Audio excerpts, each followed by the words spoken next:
عليكم الزول في الاول. اليوم ندير لكم جديد حجاج، ان شاء الله تعجبكم طريقتي سهله. انا عندي هنا في الطنجره تاعي عندي طرف تاع الدجاج. واش تحبوا؟ انا درت لي زال. فوالا هنا درت الملح، شويه فلفل كحل، شويه سمن، شويه زيت، نخليهم يتقلاو. نزيد النار.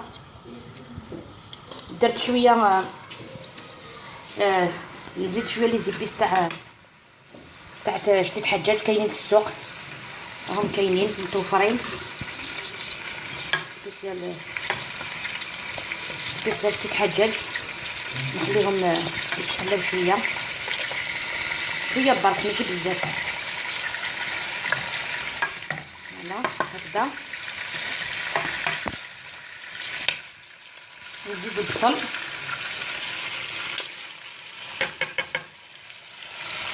ريحيتو هكذا الريحايه تاع الكهربائيه. الغوبو يجي هكذا ناعم.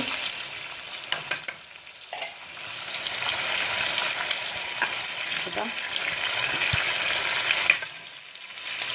درت الدرسه، هذه الدرسه شوفوا كيفاش درتها. درت فلفل دريس حار مع ثوم، شويه فلفل كحل، شويه ملح. طحنتهم هكذا بالمهرز. دوك نمرق شويه تاع الماء، ماشي بزاف. درت هذيك الدرسه، غسلت هذيك المهرز، درت شويه طماطيش مصبره. دوك نمرق بالماء سخون هكذا، بالماء سخون. فوالا انا عندي حميصه طيبه ديجا، دوك ما نديرهاش، ما نرميهاش دوكا، نخليه حتى يطيب الدجاج. نحيلو لهذاك العظام، نخليه غير اللحم. فوالا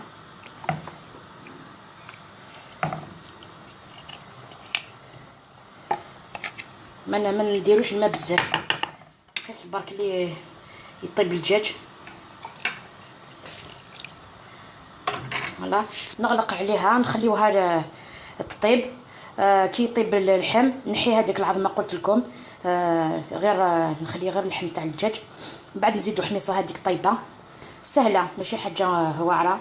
شتي تاع الدجاج نديروا لها شويه كمون، ومن بعد كي نكملوا نشوفوها في الطبق التقديم.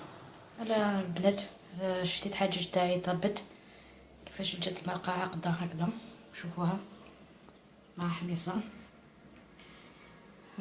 زدت لها شويه قرفه وشويه كمون، هذا مكان هذه غلافان. ان شاء الله تعجبكم الطريقه تاعي. الى اللقاء، الوصفه القادمه ان شاء الله.